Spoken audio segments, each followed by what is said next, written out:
We think that meditation is supposed to make us relaxed and calm. And yes, often it does. But that's not the goal, that's just the side product. You know when meditation feels like a chore? When it's something we dread to do, something to just check off a list? Well, I like to share my own experience in what shifted that for me. From going to it being a forced activity to actually being an enjoyment, something to look forward to. You're listening to Consciousness in Me, and my name is Josefin. Well, my own meditation journey started about 10 years ago, quite reluctantly. It started quite simply at home. I set my phone alarm for 3 minutes, at least twice or 3 times per day. And it's hard to say that I don't have 3 minutes to spare at any point. And 3 minutes was quite unbearable then. It felt like a constant battle with my mind. And it wasn't something I looked forward to, but something inside me still kept pushing, thinking that I'm pretty sure there's a reward in this. And over those 10 years, my understanding of meditation has shifted completely in many ways, and it's still an unfolding journey. So I don't think even I've arrived at the answer of meditation. But I think what I started with, which is not uncommon, is that you meditate in order to control your thoughts, to control your inner life, to kind of create relaxation. And with that mindset, it becomes a bit of a battle. Because you have to change something that has quite a lot of energy. Our mind, when it creates thoughts and it's going, there's quite a lot of force in that. And that means you have to put up a counter force to stop the mind, kind of. But this is where the trick is. This is the one thing that actually changed it for me. Realizing that I don't have to stop the mind. Meditation isn't about altering anything. It's the opposite. It's about total allowance. And if that sounds abstract to you, well, it did for me as well. But let me reassure you, it isn't really abstract. It's about getting what it's actually pointing to and then start practicing that. Because if the idea, when you sit down and meditate, is to stop your mind, sitting down and meditating is a chore. Because if stopping your mind is the foundation of your meditation practice, then it becomes a battle. It's no wonder that it's easy to feel like, oh, it's just another thing to do. But I'd like to suggest that there's another way to approach meditation, and that is to be the observer, to not have an agenda of how things should be, not even have an agenda that things should be relaxing, that I should come out calm on the other side. But it's actually rather resting back in the calmness that's always there, allowing the mind to do its dance, to roam freely, to have its opinion and its plans, but to not pay so much attention to it.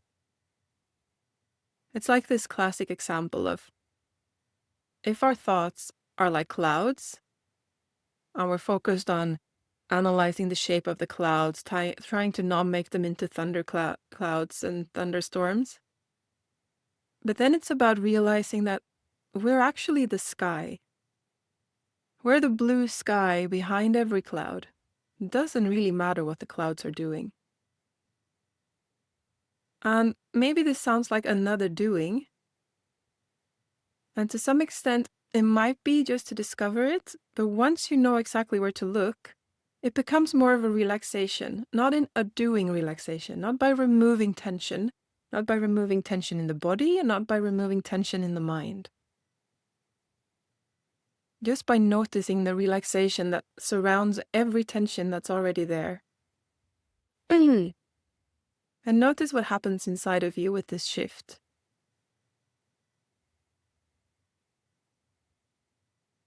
What's your relationship with meditation right now? And if there is reluctancy to sit down and meditate, have you explored what the resistance is actually about? I'm just going to give some suggestions and see if that resonates with you. Some resistance might be in relation to because there is a doing, because we think we need to calm something that has a lot of energy, like I mentioned before. But it could also be this thing of there's some kind of urgency. The mind says that we don't have time to rush to sit down and be quiet. We have things to do. And that might be true. And if there is an emergency, then maybe it's not the time to meditate. But often it's not. Often that's just the mind doing its thing. And it might be unusual to go against that tendency. But here's the thing, we don't have to go against the tendency of needing to be rushed. We just need to observe it as a movement of mind, not as an ultimate truth, not as us thinking that we're rushed, but rather become the observer. What does it feel like in my body when I feel rushed? Where is the tension in my mind placed? Almost like you're exploring the rain clouds or the thunder clouds or the summer breeze clouds. You don't need to change them. It's all about curiosity, about observing. And in that sense, meditation doesn't become a doing. You don't force your body to relax. But relaxation happens more spontaneously when you stop to identify with the thoughts and the tensions. So it's more of a byproduct rather than the goal of meditation. And this took me years to find out. We think that meditation is supposed to make us relaxed and calm. And yes, often it does, but that's not the goal, that's just the side product. The actual orientation or the North Pole or the lighthouse for meditation is absolute curiosity, absolute allowance. And here's also the trick. We don't need to force allowance. We just need to realize that allowance is our nature. Life does not rebel against what's already there. Did that make sense? Let's see if I can unravel it a bit. And that's not just a phrase. That's not just a beautiful way of phrasing it. That's the actual truth. If you imagine everything, like the whole universal consciousness or the whole universal setting, anything that pops up, if you want to rebel against that, something else has to pop up in the space. So you have the initial entity and then you have the rebelling against that. But what do you have then? You have two little entities or contractions within a vaster space. And the vaster space, it doesn't care if there's one little contraction or if it's two or if there are 100 millions. The space is still going to be all around it. So space has no problem with whatever pops up. And the same is true for us. If you have something that you don't like let's say you have anxiety in your body, the thing that says, I don't like this, that can also be observed. It is not at the core of you. It's not the essence of you. The essence of you is the space which in both the anxiety and the resistance against anxiety arises. And once we get a hold of this, all of a sudden it doesn't become a battle between these two. It becomes an observation of how they interact, how do they flow. And that's where relaxation happens.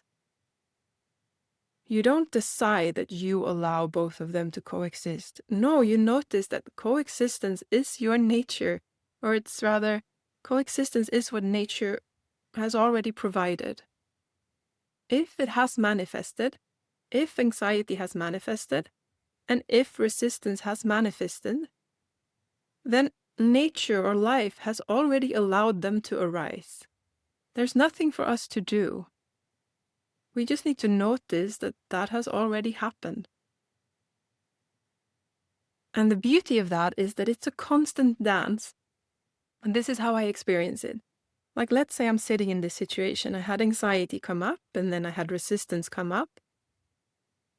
And I spend a few seconds or maybe a minute arguing with them. And then I realized that no, they already coexist. I don't need to do anything with them. And then maybe I sit like that for a minute and just notice these things. They might fade in and out of my focal point. And then all of a sudden something comes up that says, oh, now I'm a very good meditator. I do this really well. And for a minute, I indulge in that. And then I realized that, oh no, this was a third thing popping up inside my inner space. Wow, I can observe that. What thoughts are associated with me being a good meditator? So it's this constant dance of relaxing back into space. And the more we practice that, the more spontaneous that flows. In the actual meditation of sitting down, but also in life in general, it's like life becomes more of a meditation, a curious or a journey of curiosity. Meditation becomes more the way we live, and the difference between sitting in a work meeting or sitting on a meditation cushion becomes less and less. They're not so different anymore. Notice how this lands for you. Did it shift any perspective on what meditation is? Or maybe you even thought I forgot an important point. Maybe I have something to learn here. During these 10 years that I've engaged in meditation, it has been a constant unfolding of the understanding. And there's no way that I believe that I have reached the end, that I have somehow phrased the ultimate way to meditate. No, I think it's going to be a deepening. It's going to continue. But the thing that made a bit of a paradigm shift was when I realized, not only with my mind, but actually in the way of doing, that meditation isn't about forcing anything to relax. It isn't about forcing thoughts or bodily sensations or contractions to let go. It's the absolute non-doing. And then even the rebelling against it becomes something to observe. It becomes a joy.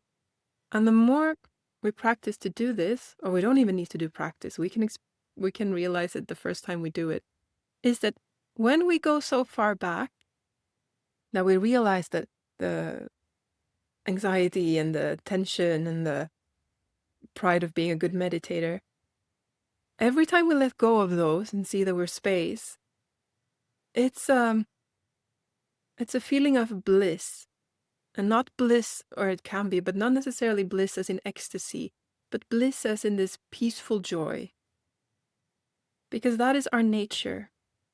That is what the sky feels like. And that is not something to be believed, that's something to be experienced. Maybe it's different for you, but it seems like for most people when they get that, that's how they describe it. That's how the ancient teachings describe it. But it's not a manuscript to follow or to adhere to or obey. It's more like a map, a guiding point, pointing towards what we can experience ourselves. The peace of our true nature. Relaxing back into that. I think we reached the end of the episode.